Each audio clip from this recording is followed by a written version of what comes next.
we're going to take a quick peek at the new OneImage administration panel. It resides within the browser, so we will need internet connection. I'm going to go ahead and first start by logging in.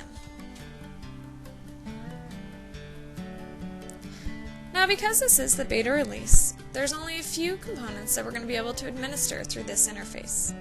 We're going to be able to classify, do the groups, and the users.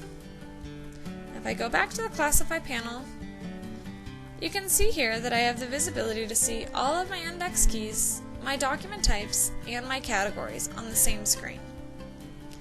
Now if I click the question mark, you'll notice a help window will appear. So if you have any questions, you can refer to these icons. This is also where the video tutorials will be located.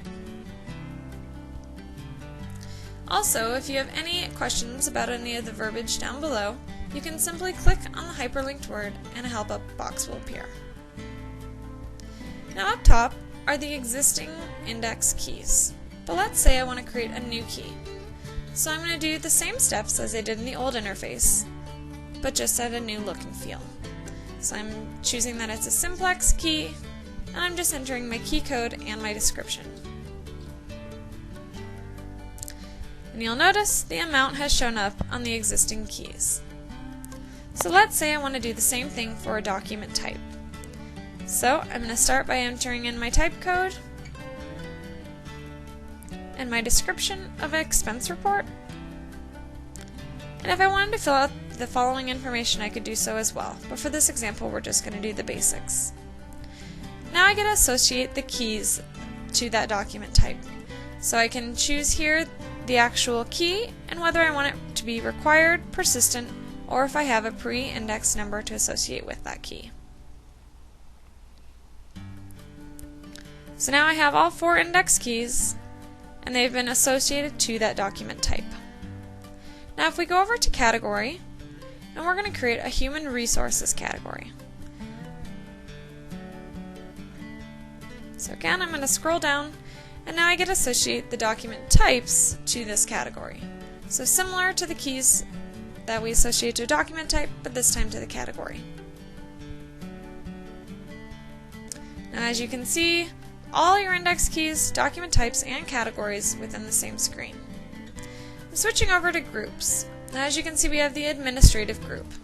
If I select on that, you'll notice the characteristics populate down below. Now if I create a new group, and for this example we'll do a human resource group,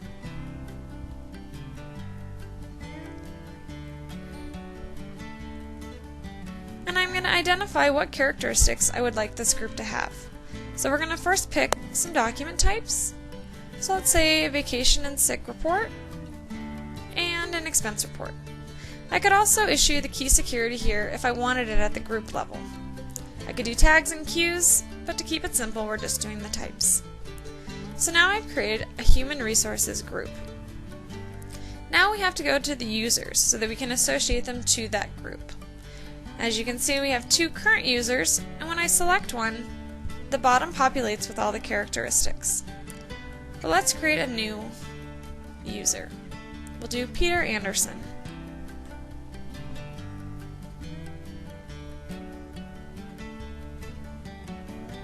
Now every user is unique, so when I select a group that it's associated with, as you can see the characteristics popped up below, but we can modify that. So if your user doesn't fit the exact description of a group, you can certainly make the adjustments here.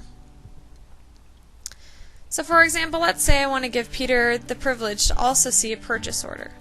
So even though it wasn't inherited from his group, I can simply click on the type and include that in his document type permissions. So as you can see, H is not clicked for inherited, but it is included for him. And again, if we wanted to do tags or queues, we could also do that, but for this example, we're not. So I hit the save button, and now that user has been created and have the characteristics of what you'd like. If you have any questions or want more information, please don't hesitate to contact us. Thank you.